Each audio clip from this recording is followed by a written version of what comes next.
In this video, I'll be going over fuel for the P-51. So the P-51 has 3 gas tanks.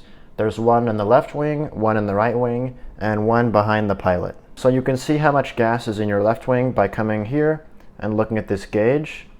And there's also a gauge on the right side for your right wing right here.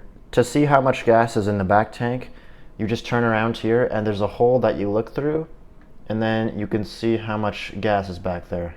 So you can select the fuel tank you want to fly with by using this selector here. Now the middle is for the back tank, left is for the left wing, right is for the right wing. If you have any fuel in your back tank, I would recommend draining that out first, because the more fuel is in the back tank, the harder it will be to do certain maneuvers. It just causes kind of like center of gravity problems. So always drain out the back tank first and then the wing tanks. Now whenever you're flying, I would recommend switching back and forth between the left tank and right tank so the plane stays evened out. I would just switch between them like every 10 or 20 minutes or so. There is a way to fill up only the wing tanks and not the back tank, which I'll show you now. So first you go to the rearming menu, you click backslash on your keyboard, which is the button right below backspace, and then you click ground crew and rearm and refuel. So here's your fuel slider here.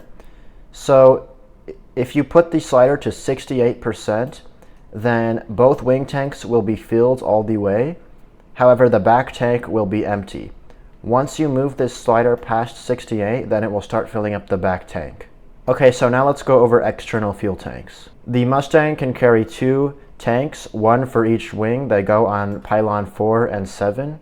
You can see right here, it is the 75-gallon US gas tank. Here are the 2 tanks right here. Now you want to drain out your external tanks first. If you want to select your external tanks to fly with, you come here and you do the top left selector for the right wing tank and the top right selector for the left wing tank.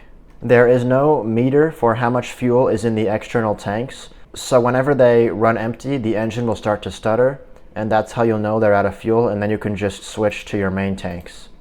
If you want to drop your external tanks, it's really simple. First you come down to this switch here and you put it to both like this. Then you click the weapon release button on your stick, which is this one right here. So you click it and then you see your tanks will drop off. There is also another way to drop your tanks. You can come to these emergency handles here. You can pull them and it will drop your tanks off. Thanks for checking out this video, and I'll see you later.